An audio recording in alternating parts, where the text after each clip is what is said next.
FRONTSIGHT.com. Go to frontsight.com for your training and free gun. Waging war on corruption. Alex Jones on the GCN Radio Network.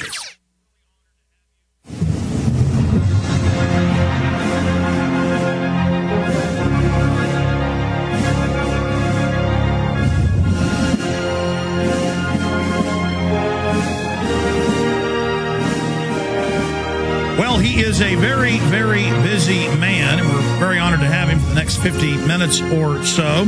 Dr. Alan Keyes, he's also an ambassador, United States Department of State. Ronald Reagan appoints Keyes to the United Nations, full ambassador, and he served on the staff of the National Security Council, sought the Republican nomination for president in 96 and 2000, ran against Barack Obama for Illinois State Senate 2004, would have been a lot better than Mr. Obama. And he warned people that Obama was going to be a radical. And I really respect Mr. Keyes, but I remember hearing this a year and a half ago going, oh, come on. You know, maybe he'll be bad like Clinton. Who knew he could be even worse? And so he's with us for the next hour. We're going to get into that government health care, the cap and trade, the abortion, expanding funding for abortion in Asia and Africa, his eco-science, written by the mad scientist Holdren, his science czar, which if anybody's a Nazi, it's him. And then these attacks on free speech, saying you can't say socialist now, it's racist. That's invoking the race card, in my humble opinion. And so many issues today. Ambassador Keyes, it's really great to have you here, sir. I'm glad to be with you. Thank you. We're going to break in a few minutes and come back to the full audience. But what is most important on your mind right now? And we'll come back and cover that first. Well, I think there are a couple of things, but the most important thing is the assault on the Constitution, which I think right now is epitomized in the health care proposals, which are really seeking to transform our whole way of life, to move us from free government to totalitarian government. Well, I hardly agree with you. We're starting to see the establishment go from saying all the anger was staged, which obviously it isn't. Over 90% of people there are angry, and most of them Democrats in many cases, to now they're apologizing, saying, okay, you're not thugs, you're not Nazis, you're not AstroTurf. Is that too little too late, though? Of course it is. I think we've seen who these people really are. Their initial reaction was the reaction of offended rulers who are looking at you saying, how dare you question us? And they have begun to realize that the American people aren't yet at a stage where they're going to act like the peasants and serfs of old. We are used to being a free people, and we're going to stand up and act like it, whether they like it or not. Absolutely. The anger is just going across the board. He lost 2 more approval points this week, or no, 3, excuse me. He has the lowest approval of any president up to this date, 7 months into their administration. What is he going to do to try to save his presidency, do you think? Well, I think that depends. I think he came forward because of a deep ideological commitment. And this is what I tried to explain to people for the longest time. This man is deeply committed to Marxist-Leninism, to the communist, Marxist, socialist understanding of the world. He did in school, in associations, in background, in votes in the Illinois State Senate, in his own activities. This has been the focus of his life. And so he is pursuing that agenda and surrounding himself with people committed to it. And whatever else is going on, they're not really going to drop it. They may have to stop for a while, but they'll probe with bayonets. They've met resistance, they'll back off, but they'll keep probing, just as Lenin told them to. That does seem to be the tactic. They'll constrict, we'll fight back, and push them back a little bit, but it's the 2 steps forward, 1 step back.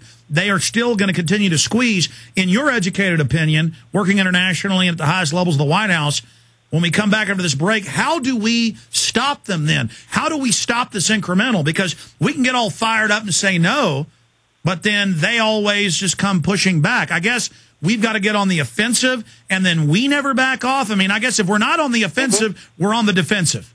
That's right, and I think it's important to do a simple thing. We're not opposed to their proposals. We're opposed to them. Well, they've proven they're liars. I mean, you can't believe a word they say, so It's kind of like you have a neighbor you've caught lying to you over and over again. You just stop associating with them, or even some. You certainly stop trusting them, and I think we can trust them to continue the march to socialism. If we don't want it, then we have to look in another direction for leadership. Ambassador Keyes is our guest. Alan Keyes, stay with us. This is Alex Jones with 5 good reasons you should consider buying a solar power generator this summer. Number 1, new climate legislation could easily double or triple your electric bill. Number 2, our new energy czar wants to control how much power your electric company allows you to have. It's true. Total government control of electricity in the name of smart grid technology is coming. Number 3, in some areas of the country, the power grid is dangerously overloaded, especially with the high-demand summer months ahead. Number 4, the hurricane and dangerous summer storm season is here again. Every year, thousands of families lose their power from weather-related outages. Number 5, a solar power generator provides powerful backup insurance and peace of mind. Folks, I really believe in the solar power generators offered by Solutions from Science, a longtime sponsor of ours. You can get more information at www.mysolarbackup.com. That's mysolarbackup.com. Remember, the government doesn't own the sun yet. So go to mysolarbackup.com or call toll-free 877-327-0365. Hello, this is Alex Jones with some important questions. If you're going into a battle and they give you a rifle and a sidearm, how much ammunition do you want? My answer would be all I can get. In the battle for freedom and the lives of your loved ones, food is your only ammunition. How much do you want? When do you want it? Now or after the battle starts? When will you need it? Can you buy it without proper identification? Will there be any food? Will it make your children sick? If there's a quarantine and you can't feed yourself, will you go to the gathering center and be immunized? You wipe out all these problems if you have a good food supply. Food is your ammunition to fight for your freedom and your life. How much will you need? We don't know. How much do you want? All you can get. I'm Alex Jones. I want all of you good guys to live to fight another day. Call 1-800-409-5633 or check it out on the web at efoodsdirect.com. Again, that number, 1-800-409-5633. Did you know that it's a documented fact 80% of all Americans and 85% of people around the world suffer from internal parasites and parasitic infection? You may be one of millions of people suffering from one of dozens of debilitating chronic diseases from these parasites, and your doctor would never know it. In fact, clinically detected parasites account for only 1% of all cases. Don't continue to suffer from pain due to misdiagnosis. Now you can fight internal parasites, heavy metal poisoning, and high cholesterol naturally and safely by mixing fossilized phytoplankton powder, also known as FPP, with your favorite beverage once a day. FPP is used around the world, has numerous uses, and is now available to you from Freshwater Organics. FPP strengthens skin, hair, and bones, lowers cholesterol, and is an excellent source of natural plant-based silica with 14 trace minerals. Order some today at freshwaterorganics.com. Again, that's freshwaterorganics.com, or call 888-949-3570. He's the T-Rex of political talk. Alex Jones on the GCN Radio Network. Well, he's a best-selling author, researcher, former ambassador to the United Nations under Ronald Reagan. He needs no introduction. One of his websites is loyaltoliberty.blogspot.com. Got that up on screen as we simulcast the radio show on the web / as a TV show. He also writes for WorldNet Daily and other big publications. Unhealthy for Liberty is one of his latest pieces. He also has another great piece, Socialist Right and Left, Same Difference. And so we'll go over some of that with him today. A great political mind. And again, we're honored to have him joining us. Some stations just joined us, so I want to recap. We see the town halls, the people, Republican, Democrat, old, young, black, white, coming out and saying, we don't want this. And they have copies of the bill. They have the subsections. The Democrats for 3 weeks tried to lie, and even some Republicans did, and say, that's not in there. This isn't in there. Now they're having to admit all the things we said were in there that were in there and apologizing.